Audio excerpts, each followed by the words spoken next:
আমি ঘুমাইছিল ফুটপাতে। ঢাকা তোমার 7 তলা বাড়ি আছে একটা, 11 তলা বাড়ি আছে। সরকারি কর্ম কমিশনের প্রশ্ন ফাঁসের খবর ছড়িয়ে পড়ার পর এখন আলোচিত নাম গাড়ি চালক আবেদ আলী। প্রশ্ন ফাঁসের সঙ্গে তার নাম আসার পরপরই সমালোচনার ঝড় ওঠে সামাজিক যোগাযোগ মাধ্যমে। পেটের দায়ে ঢাকার কারওয়ান বাজারে করতেন কুলিগিরি, এমনকি এক যুগ আগেও অর্থকষ্টের দিন কাটত পিএসসি চেয়ারম্যানের সাবেক গাড়ি চালক আবেদ পরিবারের। হঠাৎই পাল্টে যায় সবকিছু। আবেদ বনে যান অঢেল সম্পদের মালিক। মাদারীপুরের ডাসার উপজেলার বোতলা গ্রামে গড়ে তুলেছেন আলিশান বাড়ি। এছাড়া ঢাকায় একাধিক বাড়ি, ফ্ল্যাট সহ নামে বেনামে বিপুল সম্পদ রয়েছে তার।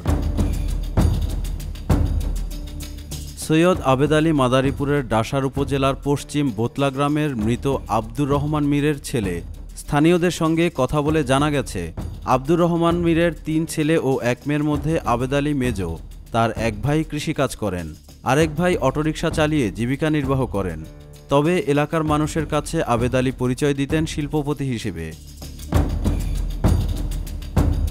স্থানীয় সূত্র বলছে, আবেদ আলী নিজ গ্রামে প্রায় 6 কোটি টাকা খরচ করে বিলাসবহুল ডুপ্লেক্স বাড়ি নির্মাণ করেছেন। বাড়ির পাশে করেছেন মসজিদ। তিনি মাদারীপুরে গরুর খামার ও বিপণী বিতান নির্মাণ করেছেন, যার একাংশ সরকারি জমিতে বলে অভিযোগ রয়েছে। আবেদ আলী মাত্র 8 বছর বয়সে জীবিকার তাগিদে ঢাকায় আসেন। কারওয়ান বাজারে কুলির কাজ করতেন, ঘুমাতেন ফুটপাতে। এরপর গাড়ি চালানো শিখে চাকরি নেন পিএসসিতে। 2 বছর আগে থেকে আবেদ আলী তার নিজ এলাকায় নিয়মিত যাতায়াত শুরু করেন। ডাসার উপজেলা পরিষদের চেয়ারম্যান হতে চেয়েছিলেন। এই নির্বাচনের তফসিল এখনও হয়নি, তবে তিনি প্রার্থী হতে দীর্ঘদিন থেকেই প্রচারণা চালাচ্ছেন। এলাকায় দামি গাড়িতে চড়ে গণসংযোগ করতেন। সৈয়দ আবেদ আলীর ছেলে সৈয়দ সোহানুর রহমান ঢাকা মহানগর উত্তর ছাত্রলীগের ত্রাণ ও দুর্যোগ ব্যবস্থাপনা সম্পাদক ছিলেন। সোমবার তাকে অব্যাহতি দেয়া হয়েছে।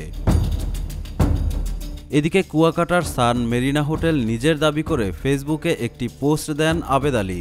কুয়াকাটায় খোঁজ নিয়ে জানা যায়, সান মেরিনা হোটেলটি এখনও নির্মিত হয়নি। সেখানে খালি জমি, শুধু শ্রমিকদের জন্য ছাউনি নির্মাণ করা হয়েছে।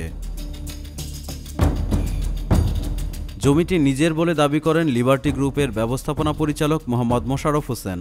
তিনি গণমাধ্যমকে বলেন, 2-3 মাস আগে আবেদ আলী তার হোটেলের সামনে অন্য একটি হোটেলে ওঠেন। পরদিন সকালে তার হোটেলের জায়গায় গিয়ে শেয়ার কেনার কথা বলেন।